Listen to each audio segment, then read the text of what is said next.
Do you want to develop consistent good habits like reading, going to the gym every day, learning new languages, or practicing new instruments? Or do you want to kick bad habits like eating unhealthy food, biting your nails, watching too much TV? 3 years from now, you can have what you need. You got to be careful about it. You can't have everything. You can have what would be good for you, but you have to figure out what it is, and then you have to aim at it. We know that sometimes you can be uncomfortable, but you can be uncomfortable and hopeful rather than uncomfortable and fearful. People go through their lives without knowing what it is they want to do. You don't have to be where you think you want to be in order to be happy. You just got to be on the way to where you want to be in order to be happy. You're going to get what you're looking for. So if you're looking for success, you're looking for happiness, you're looking for prospects, you're looking for recruits or clients, I'm telling you, the more you're consciously looking for those things, you're going to see them. When you're looking to win, you're looking for victory. Sit on your bed one day and ask yourself, what remarkably stupid things am I doing on a regular basis to absolutely screw up my life? And if you actually ask that question, but you have to want to know the answer, right? Because that's actually what asking the question means. It doesn't mean just mouthing the words. It means you have to decide that you want to know. And so be very careful what you set your mind towards, what your outcomes are, because you're going to find them. Your mind's powerful. You're powerful. You're more powerful than you think you are. And if you could just get clear on what you're looking for, get super specific with great clarity, great specificity about what it is you want, it's sitting there for you to find if you look for it. The time is now. The time is now to express and for people to believe in themselves. The time is now for it to be okay to be great.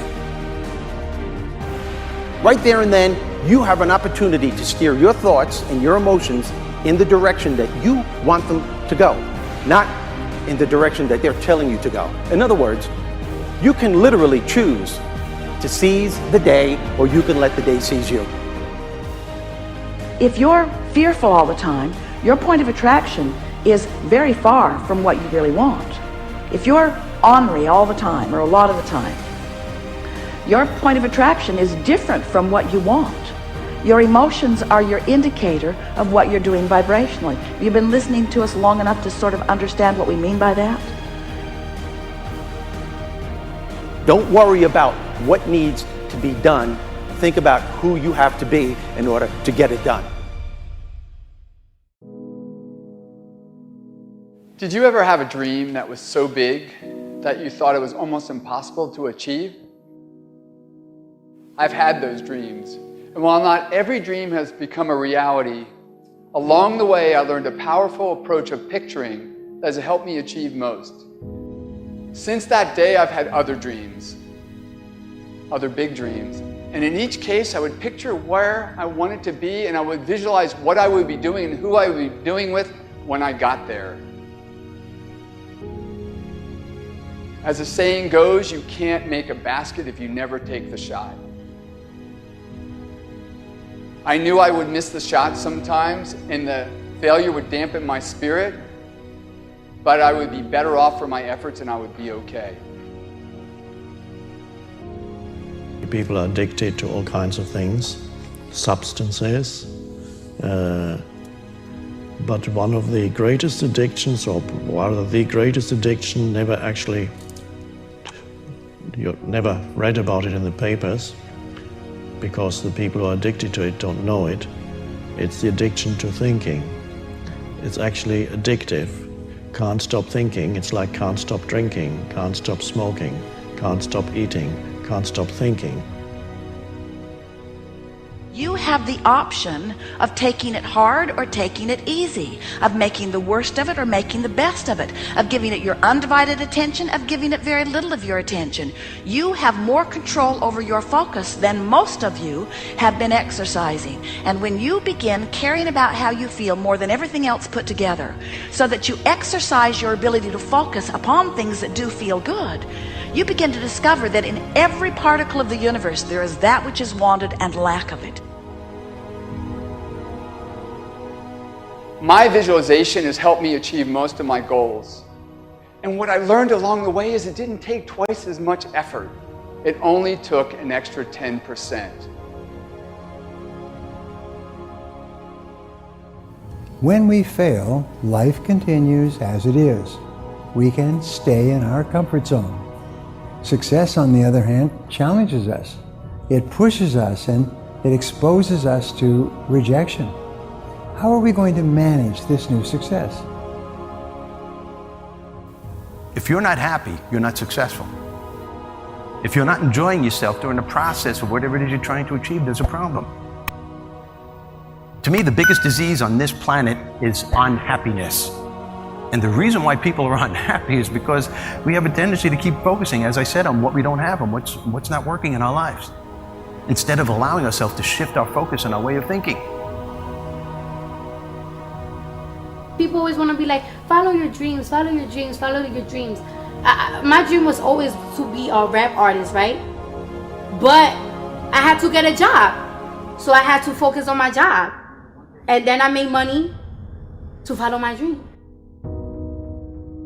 One of the main reasons that people don't get what they want is because they don't actually figure out what it is.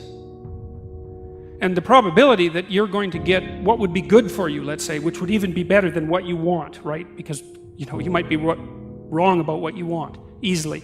But maybe you could get what would really be good for you. You have the freedom to think anything you want. You were born extremely confident.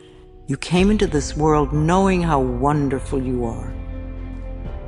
So choose new thoughts to think about yourself, and choose new words to tell yourself how magnificent you are, and that you deserve all the good that life has to offer. First thing in the morning and last thing in the evening, I want you to look into your eyes and say, I love you. I really love you.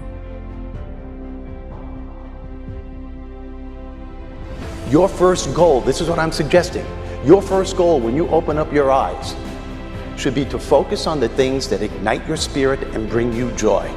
I want you to focus on the things that you appreciate in your life, the things that you're grateful for. I don't care who it is or what it is. Maybe it's the person lying next to you. Maybe you're thinking of your children. Maybe you're thinking of the dog or the cat lying by the side of the bed, a particular goal that you achieved. Maybe there's an event coming up on the weekend. Maybe you're meeting with your friends for lunch. You see, folks, it doesn't matter who it is or what it is. There's always something to be grateful for, to appreciate. And what I'm asking you to do in those few moments before you crank and get into your day is to focus on these things. Then why am I asking you to do this? Because an attitude of gratitude simply makes you feel good. And feeling good is the fuel that drives motivation. We've all made wrong choices, done things that we knew were not the best. It's one thing when other people do us wrong. We had a bad break. It wasn't our fault. We can have faith that God will restore. He'll pay us back. But when we bring the trouble on ourselves, when we blow it, it's easy to live in regrets, thinking that God's not going to help us. We made the mess. But here's the beauty. God knew you would mess up before He called you. He knew we would get off course, at times give in to temptation. He didn't base His plan for your life on you making perfect decisions.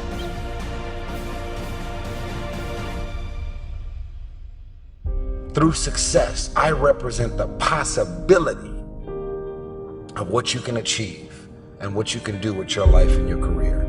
Other people's success represents the possibility of what you can do. Those are the records that you can sell.